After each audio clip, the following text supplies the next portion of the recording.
আমি করতে করতে তোমার কাছে এসে পৌঁছেছি। Rakesh, you naughty boy! সত্যি সত্যি তুমি বেশ ভীষণ মজার মজার কথা বলতে পারো। মজা না থাকলে জীবনটাই না। একটা কি বলবো? স্নোবল চিন্তা করে পুরুষ মানুষকে যে অস্ত্র দ্বারা ঘায়ল করা যায় প্রথমে ওই অস্ত্রই প্রয়োগ করেছি।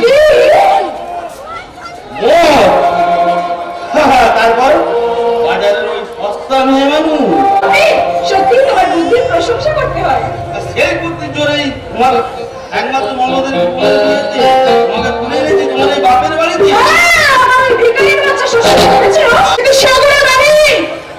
সেই কথাটা আমি জানতে পেরে গৌরবকে নিয়ে চলে এসেছি বাপের বাড়িতে। আবার এখানে এসে আমাদের পুরোনো প্রেমটাকে আবার ঝালিয়ে নিলাম। তোমার স্মৃতি সুযোগ বোঝাই যাবে না তোমার বিয়ে হয়েছে। এখনো তোমার যে নাইস ফিগার, এখনো পুরুষের লোভ লাগবে। তোমার লোভ লাগছে বুঝি? পারমিশন দিচ্ছ? মুখের সামনে যদি এক টুকা রসালো আঙুর জুড়ে থাকে কার নাম লোভ লাগে বলো? যদি লোভ লাগে তাহলে ওই ব্যর্থ শেয়াল না হয়ে একবার চেষ্টা করে দেখো। ও পিয়ালি, তোমার এই মন মাতানো রূপ যৌবন দেখে আমার বলতে ইচ্ছে করে। আমার মনে হয়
তোমাকে মদ খাইয়ে বিবেক বুদ্ধিহীন এক জানোয়ার বানাতে চাইছে।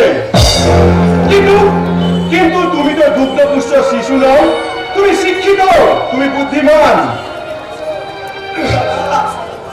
সজ্জন পরিবারের এক সুযোগ্য সন্তান। তুমি কি করে বাবা মার দেওয়া ওই অমৃত ত্যাগ করে ওই স্কুলের কাছে তুমি মুখে তুলে দিলে? আমি যাচ্ছি পিয়ালি। কোন অধিকারে তুমি এই বাড়িতে ঢুকেছো?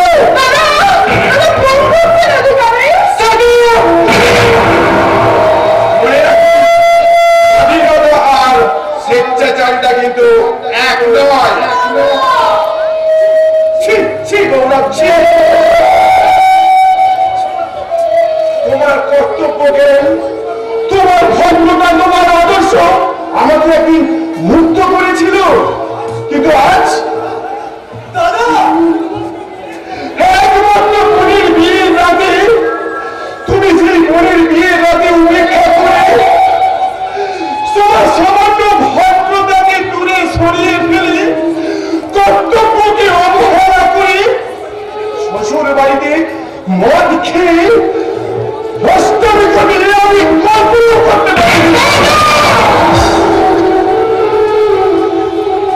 আমিও ভাবতে পারিনি আমার মেয়েকে নিজের বাড়িতে চোখের জল ফেলতে হবে।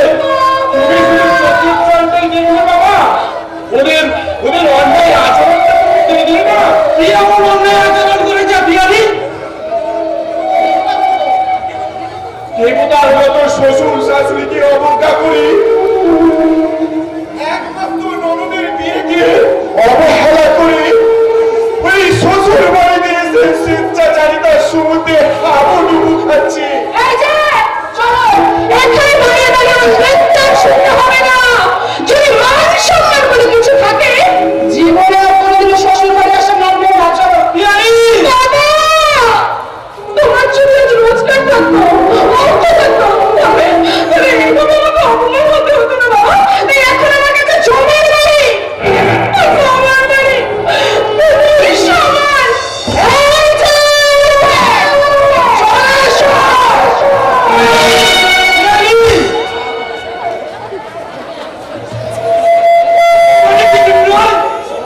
অধিক সে সন্তানের সর্বনাশ ডেকে আনে বাবা, এটি তার কনিষ্ঠ উদাহরণ। আমতুরি ভুলে যেও না আমার নাম বেনিমাধব মুখার্জি। বাবা, কি ভেবেছো তুমি চাকরি থেকে অবসর নিয়েছি বলে আমি সবাই সকল ভিখারি? বাবা, অহেতুক তুমি রেগে যাচ্ছ বাবা। Shut up! মনে রেখো, আমার নাম বেনি মুখার্জি, যার নামে এক সময় ভাগে গরুতে এক ঘাটে জল খেত। ব্রিটিশ ফার্মের আমলে চাকরি করে মুঠো মুঠো টাকা উপার্জন করেছি। সুনামের সঙ্গে লাইফটা এনজয় করেছি। আজ বৃদ্ধ হয়েছি বলে ভেবে না রাস্তার ভিখারি হয়ে গেছি। আমি ভাবছি না বাবা, কিন্তু তোমার সেই মুঠো মুঠো অর্থ, সীমাহীন ঐশ্বর্য, অবশ্যই আমি যাচ্ছ কোথায় হারিয়ে গেল বাবা।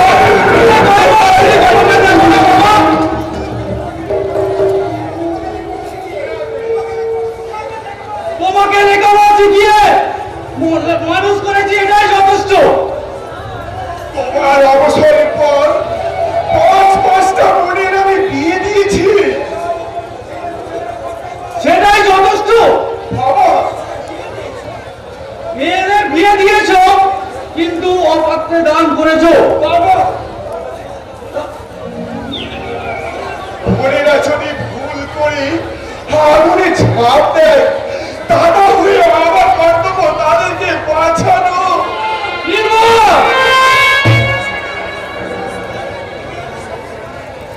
বাবা, মেয়েদের সংসার ভাঙার মন্ত্র না শিখি যদি গড়ার মন্ত্র শিখাও, সংসার হবে মন্দির। ব্যভিচার না শিখে সুআচার শিখালে সংসার হবে সুখে। আর মেয়েদের মাথায় তুলে এই সমাজ সংসারে আর সর্বনাশ তুলে দিতে হবে।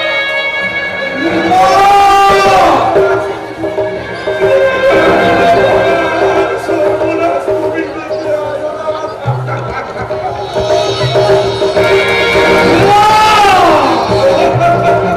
নিজের দাদা যে আমার সত্য হতে পারে তা আমি কখনো কল্পনা করতে পারিনি। মিথ্যে প্রলোভনে আমাকে দূরে পাঠিয়ে সখীকে আমার কাছ থেকে কেড়ে দিতে চায় না। সুজনের জীবন থেকে সখীকে কেউ কেড়ে দিতে পারবে না। আমার ফুলের কাজে মুছে আবার আমি সখীর জীবনে ফুল হয়ে পড়তে চাই। সখী, সখী, তোমার সখী মারা গেছে। না, আমার সখী মরতে পারে না। সুজনকে ছেড়ে সখী মরতে পারে না। তুমি মনে করো তোমার সখী হারিয়ে গেছে? কোথায় কোথায় হারিয়ে গেছে আমার সখী? ওই গোধূলি লোহা সুচ্ছে অথবা ছড়া ফুলের মালায় সখী মাথা সাজে কোষে তারার মাঝে। তুমি মুখ থেকে সেই চেনা সুর, সেই চেনা ভাষা, তুমি কি আমার সেই হারিয়ে যাওয়া সখী? খবরদার, খবরদার, পুরুষ একদম আমাকে ছোঁয়ার তোমার কোনো অধিকার নেই। সখী তুমি হ্যাঁ, আজ আমি তো উচ্চারণ করো না। তোমার সখী আজ মারা গেছে। না সখী না, তুমি বিশ্বাস করো? বিশ্বাস? তোমার মতো মিথ্যাবাদী পুরুষকে বিশ্বাস করবো? বলতে পারো ধনী দিলাম আর কত গরিবের মেয়ে কেন তোমার চোখে জল ফেলেছো? কত গরিবের মেয়ে চোখে জল দিয়ে তাদের ভালোবাসার দাম দিয়েছে। সখী হ্যাঁ, আজ আমি বলি না, ও নামে তুমি আমাকে দেখো না। সংসার আমার দেওয়ালয়, স্বামী আমার দেবতা। সেই সংসারে তুমি আগুন জ্বালাতে এসো না। আর কোনোদিন আমি তোমার কাছে আসবো না সখী। শুধু যাওয়ার সময় আমায় একটা কথা বলো সখী। যাওয়ার কেন যে কেবলই মনে পড়ল, অসময় গেল কাছে কতদিন কত মেঘ ভরল। যাওয়ার বেলা কেন যে কেবলই মনে পড়ল, অসময় গেল কাছে কতদিন কত মেঘ ভরল। শরতের মালা দেও মাঝে মাঝে কাটা জেগে রয়তো। এ দেখ ভাই দেখা নয়তো, আবার হবে তো দেখা। এ দেখ ভাই দেখা নয়তো।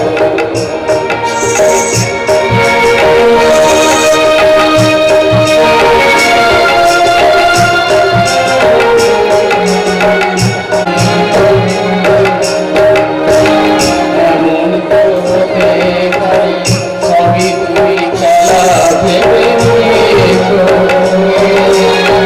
খেয়ালের অভিনয় আমায় কথার কথা দিয়েছো। বলো না সহজ করে আমায় পেয়েছো তুমি ভুলতে।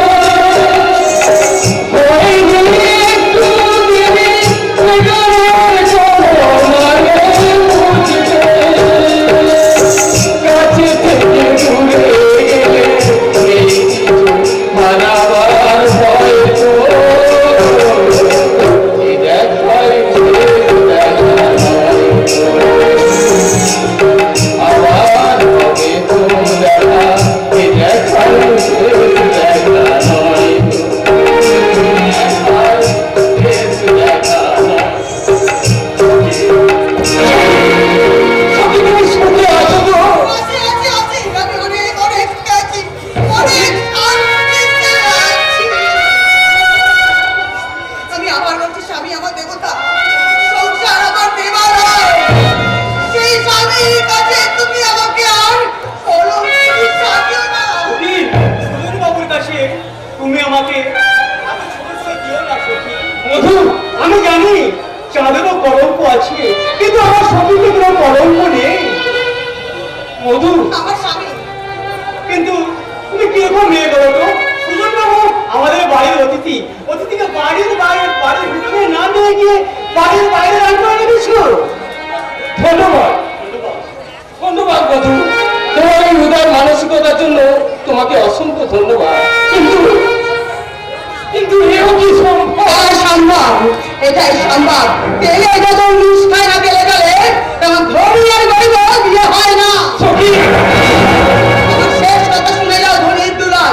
স্বামী আমার দেবতা, সংসার আমার দেবালয়। সেই সংসারে তুমি আগুন জ্বালাতে এসো না। আমার স্বামীর কাছে আমাকে কলঙ্কিনী সাজিও না। আর যদি দেখি কোনোদিন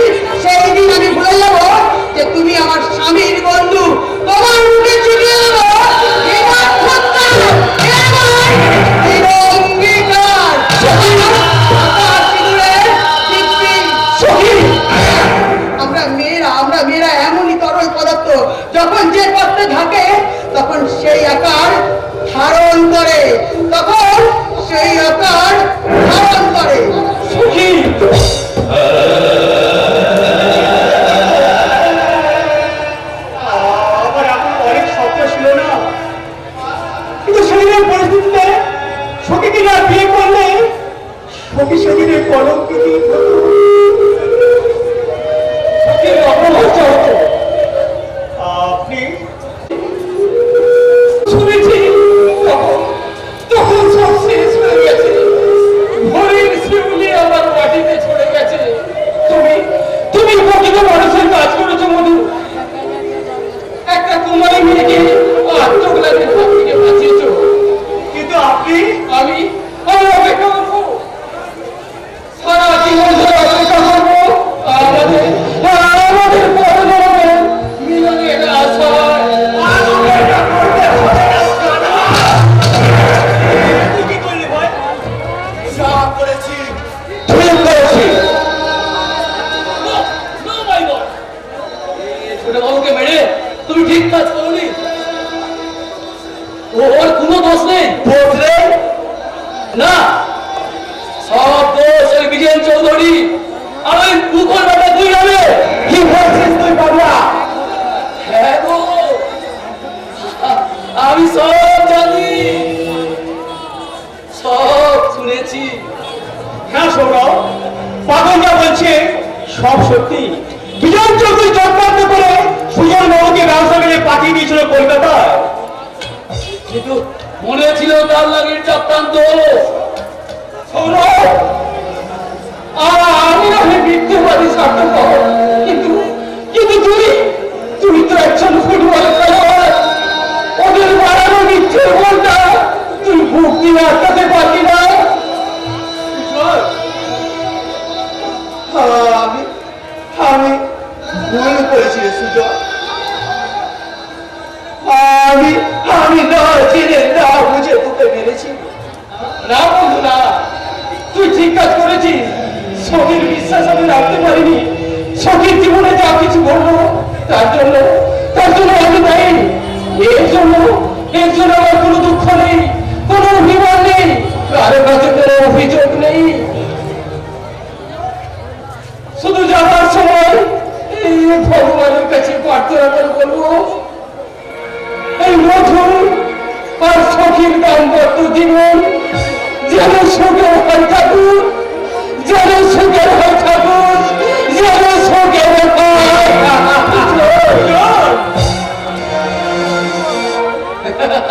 ওকে যেতে দাও, ওকে যেতে দাও, ওকে তোমরা আটকে রেখো না। ও যে আজকে দেবদাস, সারা জীবন পার্বতীর জন্য অপেক্ষা করবে। তবু তবু পবিত্র ভালোবাসা, পবিত্র প্রেমের অমর্যাদা করবে না, পবিত্র প্রেমের অমর্যাদা।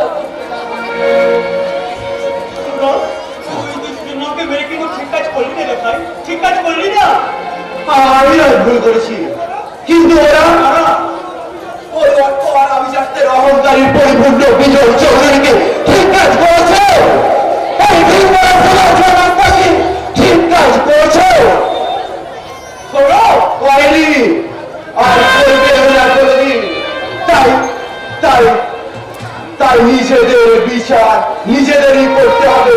যারা তোর আমার মতো অজস্র বেকার যুবককে বুকের পাহাড় দিয়ে করে দিয়েছে ওই সাধারণ, যারা দেশের হাজার হাজার সখীর মতো জীবন নিয়ে ফেলছে জুয়া, যারা না দিনে ঘুরিয়ে নিচ্ছে সমাজের ব্যবস্থা, শুনতে পায় না অসহায় গরিবের কান্না, দেখতে পাচ্ছে না অসহায় নারীর চোখের জল। সেই সব ঘরের দুলার সমাজের মাথার মনে অঞ্চল কোরআনের কাছে আর কোনো আবেদন নয়, আর কোনো অনুগ্রহ ভিক্ষা নয়। গরিব মেধাবী মানুষের মিলিত শক্তির প্রচলিত হাতে লাথি মেরে ঘুরিয়ে দিতে হবে ওদের অহংকারের অট্টালিকা। আদায় করে দিতে হবে ন্যায্য বিচার, গ্রহণ করতে হবে নিজেদের অধিকার। বিজন চৌধুরী নাম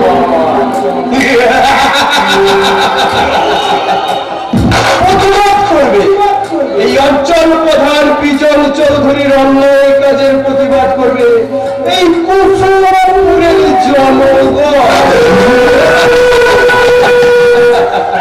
কিন্তু ওরা বোধহয় জানে না এই বিজন চৌধুরীর কাছে এই জনগণ একটা ফেরার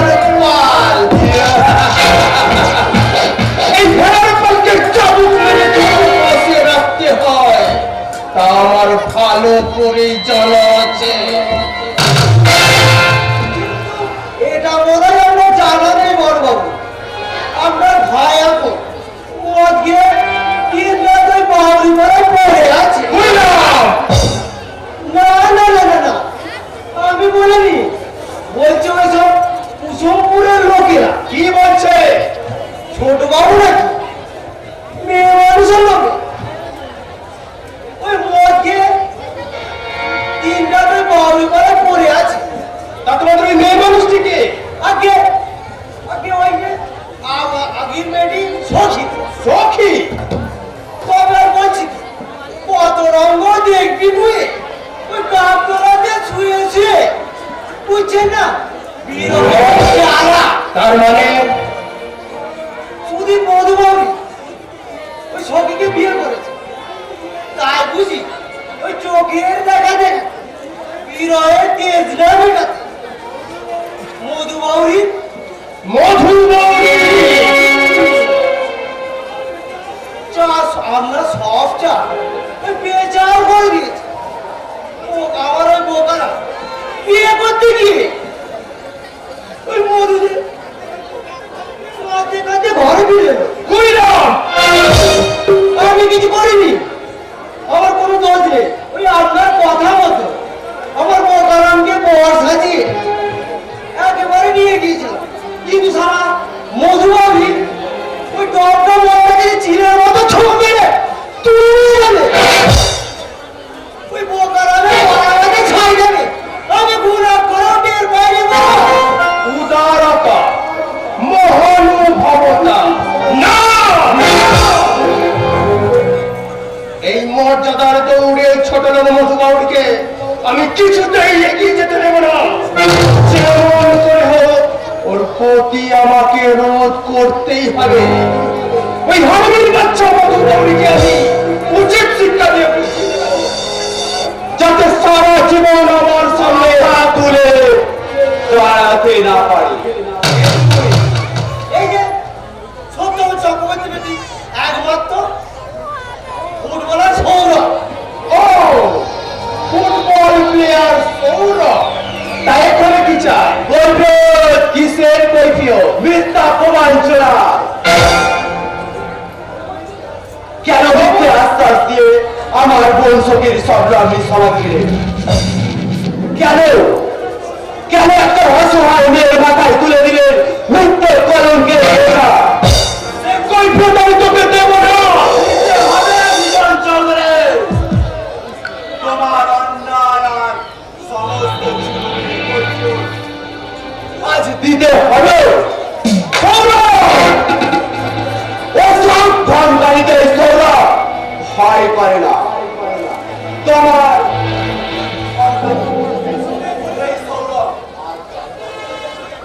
তোমার অন্যায় আর জুলুমের কৈফিয়ত নিতে আমার মতো হাজার হাজার বেকার যুবক মৃত্যুর ভয়কে জয় করে রুখে দাঁড়িয়েছে তোমাদের বিরুদ্ধে।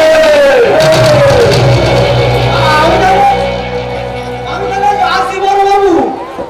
আমার কথায় জবাব না দিয়ে এখান থেকে সরে পড়ার চেষ্টা করলে তোমার ঠ্যাং আমি ধরা করে দেব। আমার কোনো দোষ নেই। আমি অতি নিরীহ।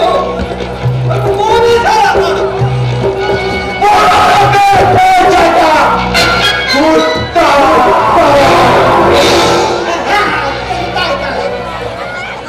চুপ কর ছেলে। বড় বাবু কি ভেবেছো তোমরা? তোর দুটো কবিতার চালকে বীজ দিয়ে তাদের জীবন করে দিয়েছ বিছানা। একজন চোখের জলে দুধ বাতাচ্ছে, আরেকজন বিনয়ের জলা বলতে খাচ্ছে মধুর পর মতো মোর। কি অপরাধ করেছিল তারা? এখান থেকে চলে যা সৌরভ, যদি প্রাণে বলতে চায়। না গেলে কি করবে? চাবুক মারবো, প্রাণে হলে পায় করবো, মনে রাখার জল প্রদান। চাবুকের গড়াটা এখন আমার হাতে। যাক, যাক।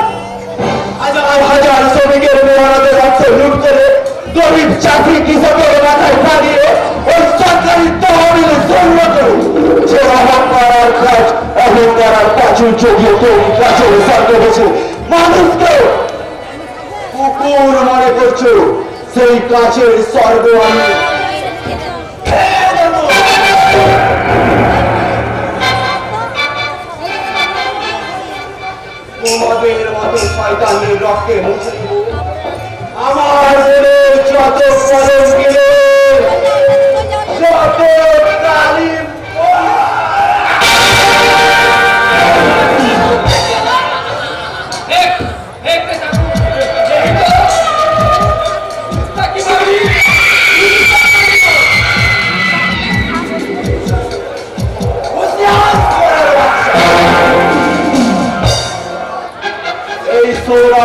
বাইরে চলে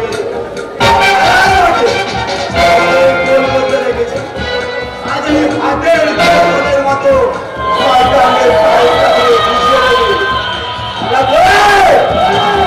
কিন্তু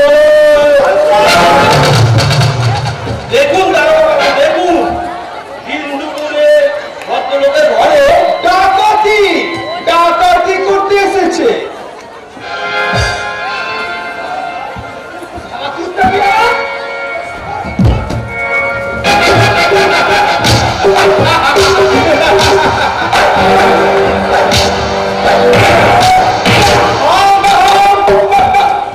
আমি যখন এসে গেছি তোদের আর কোনো চিন্তা নেই। ওকে আমি এমন দিয়ে দেবো ওর বাবার নাম ভুলে যাবে।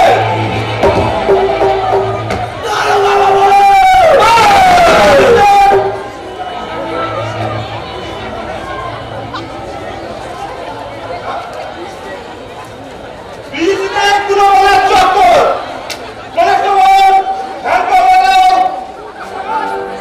হ্যান্ডকাপ।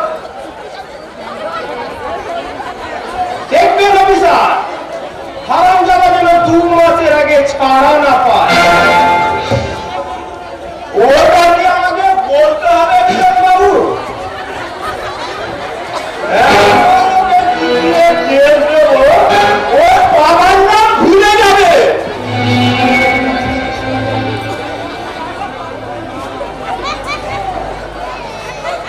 একেবারে এমন কেস দেবো আমার বাবার নাম ভুলে যাবে। মনে করবেন, হ্যান্ডকাপ লাগাও। Poster, poster.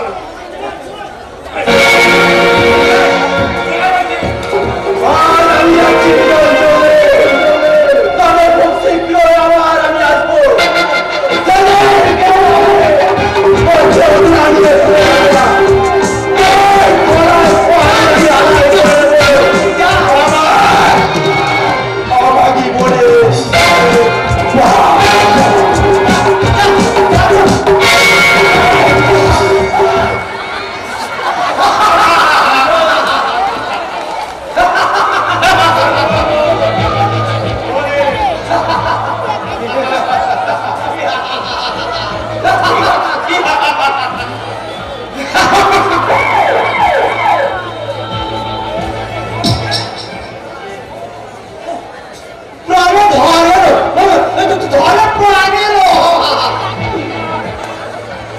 মনে রাখো একটা শত্রু গেছে কিন্তু আরো একটা আছে। কুসুমপুরের নয়, সুন্দরবনের নয়, কুসুমপুরের মধু।